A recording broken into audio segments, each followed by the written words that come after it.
How many times have you heard this line? Can you just make it look good? Maybe it's for a sales deck. Maybe it's a last minute flyer. Maybe even your marketing plan boiled down to, can you just dress this up for us? If you've been in B2B long enough, you've heard it. And if we're being honest, you have felt the sting of those words, just like I have, because it reduces everything that we do down to cosmetics, to decoration, to surface level contribution.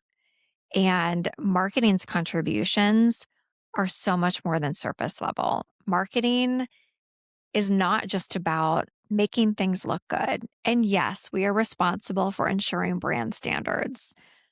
But at its core, marketing is about driving growth. It's about strategy. It's about earning your seat at the table where business decisions are being made. And so today, we're going to talk about exactly how you shift that perception so that you're not just seen as the person who executes and makes things look good, but that you're being seen as a true strategic partner to the organization that you're in. This is Spark Sessions, where we give B2B marketers the tools, the mindset, and the confidence to stop reacting and start leading. I am your host, Lori Tyler, and after more than 25 years in B2B marketing, both inside of global organizations and now as a fractional CMO with my company, Ignite Marketing, I know how marketing earns respect, but I've also seen how quickly it can lose it. And so that is why I started Spark Point Marketing and why I started this podcast to help you move past the hamster wheel of just being tactical and help you move into the role that you are meant to play, which is a growth driver for the business. You know, it's funny when I think back on my career and in my consulting days, I always think back to this one particular meeting. Not that it was unique, but it was early on in my consulting days. And I was sitting with the leadership team. This was a mid sized company. And they were outlining for me what they wanted marketing to do that quarter. And it went something like, um, we need a new trade show booth.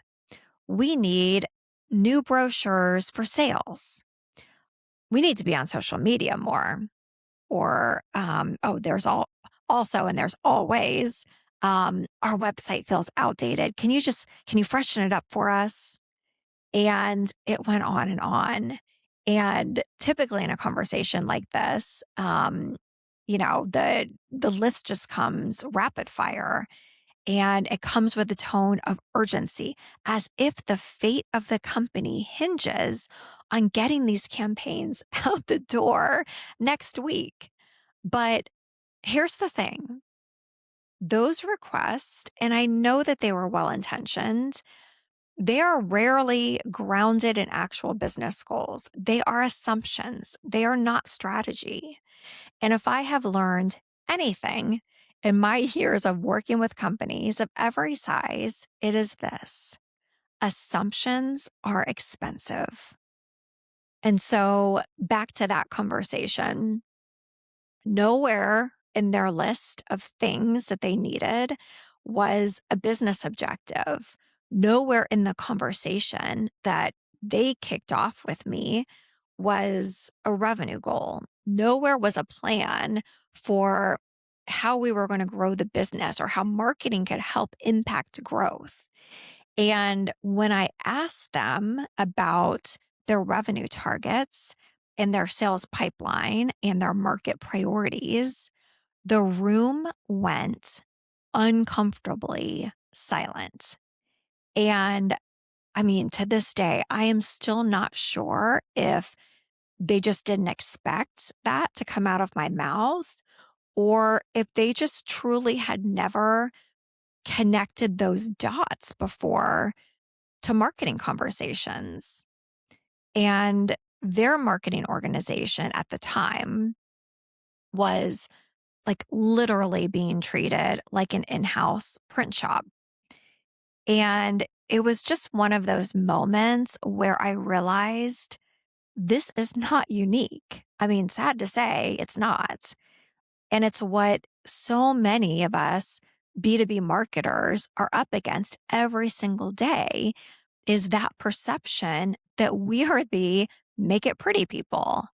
Like we're the ones who exist to sort of decorate the ideas of other smarter people, which is frustrating and insulting. But it does offer an opportunity for change, which I do love. So, how do you shift from being seen as a cosmetic function into being a respected partner and strategic partner to the business? I think it starts with two things, with language and with linkage. So, with language, that's important because the words that you use obviously shape perception. So, if you're constantly talking about um, tactics, about your campaigns, about clicks, about content, leadership is going to keep you in that tactical box. But when you start speaking in the language of the business about revenue growth, about pipeline contribution, about customer retention, risk reduction, that's when the leaders start to lean in. And then there's a linkage. And this is where my ladder up method comes into play. And this is a framework that I developed and I introduced it very quickly in the last episode.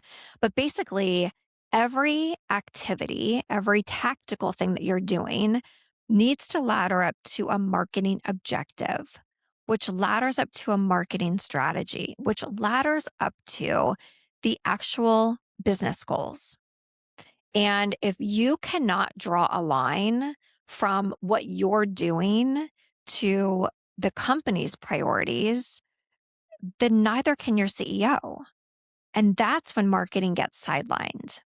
So we're going to break it down into 5 steps. Step 1 is about changing your language. And so again, it's all about perception. Perception is shaped by the words that you use. If you walk into a leadership meeting and you say, we are launching this new social campaign, it sounds tactical. But if you say, we're targeting decision makers in X industry because expanding in that vertical is a company priority. And this campaign is designed to generate leads to feed that pipeline, to feed the sales pipeline, then you are immediately sounding more strategic and more invested into what matters to the business and to the bottom line. Or instead of reporting that your latest webinar had, 500 registrants, which don't get me wrong, that's a great number, but it's a number to discuss with your marketing team. When you discuss it with your leadership team, you change the positioning. You want to say that that webinar created 40 new qualified opportunities that have gone over to sales that align with this quarter's revenue goals.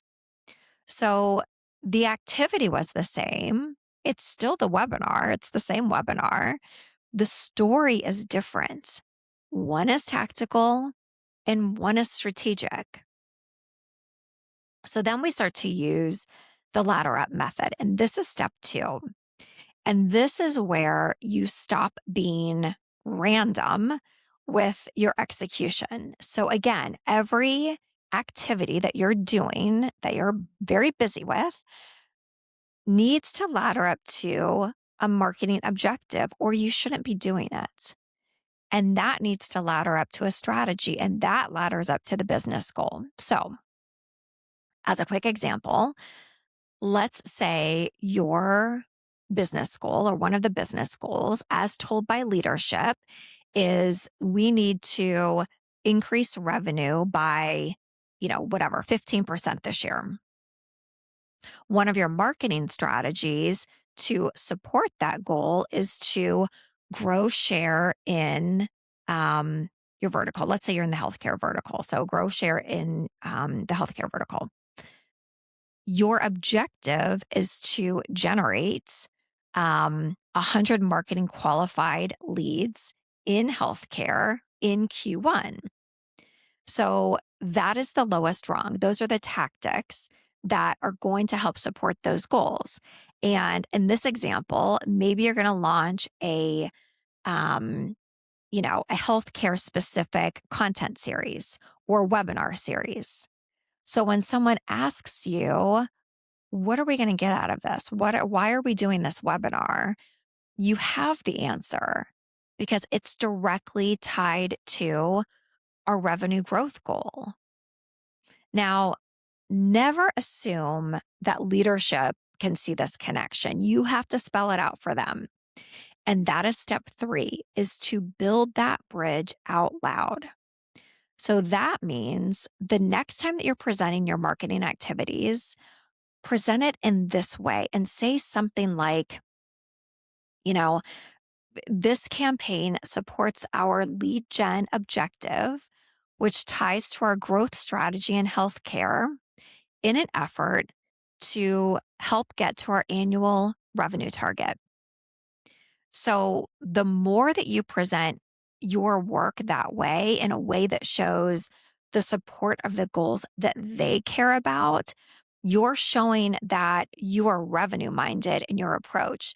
And the more that your leadership team hears that from you, the more that they're going to start associating you and your marketing with outcomes and with strategy instead of tactical outputs.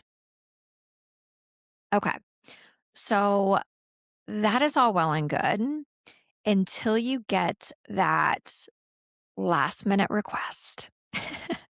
And these always come in. So, step 4 is about reframing the inevitable reactive request.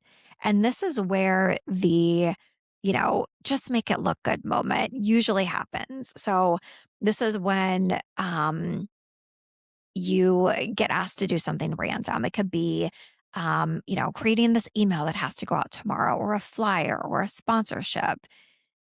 Instead of panicking and saying yes immediately and dropping everything, pause and ask, what company objective does this support?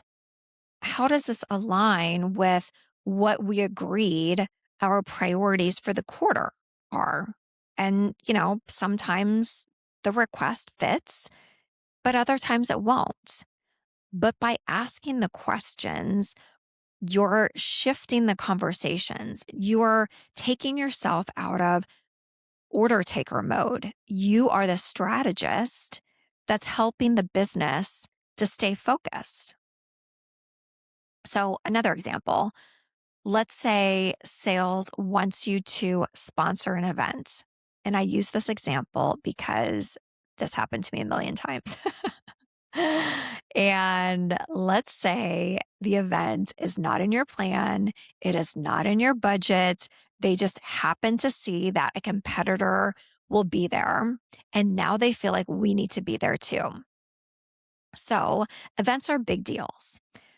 Instead of scrambling to find the budget and the time and, all the things, and, pull a whole team off and pull it together and, everything, you need to ask, how many decision makers in our target industry are actually going to attend? How many qualified leads do you expect to get from this? What's the revenue potential that you expect to get from this event? And if they don't have an answer, or if they can't commit, then you just demonstrated your strategic thinking. You asked the right questions.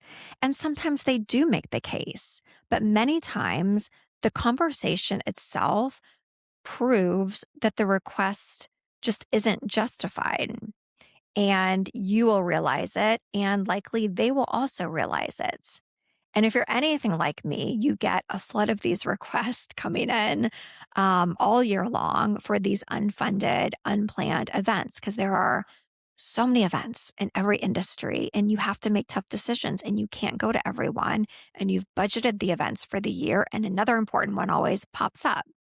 So, to manage that, I always establish a process at the start of every year, and I would give the organization, my stakeholders, an event planning request form. And they had to fill it out and they had to get their manager's approval. And the manager had to come to me with the pitch.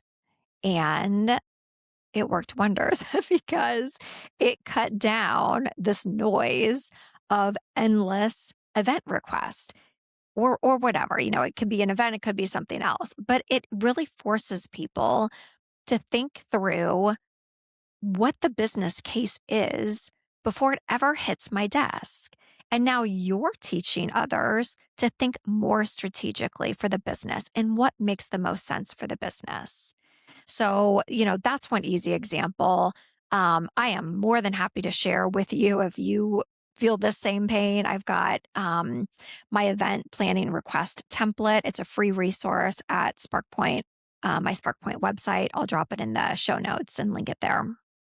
Anyway, back to the steps. We're on the last step, step number 5.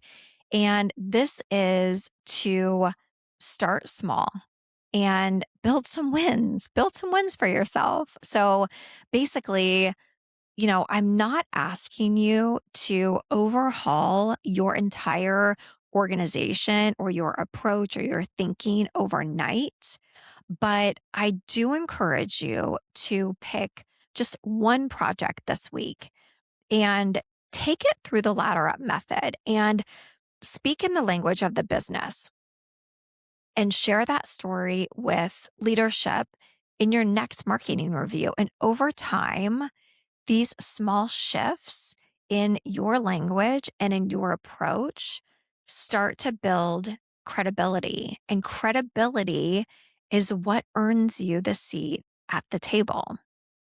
So, the big takeaway for today is respect doesn't come from being a good designer and showing that you can make things look good. We know that you can make things look good. It comes from direction and strategic thinking. And you earn your seat at the table by showing how your work directly impacts the goals of the company and how it contributes to growth and how it makes an impact to the bottom line. So this week, like I said, try that exercise. Take one of your projects and walk it through the ladder up method, map it to an objective, map it to a marketing strategy and to a business goal, and then bring that language into your next meeting. And I think you'll be surprised at how quickly people start to listen to you differently and how they start to treat you differently. And I would love to hear how it goes. So, in the meantime, thank you so much for joining me. If you liked this episode, please consider giving it a review. Also, subscribe to my channel. I am Lori Tyler, and this is Spark Sessions.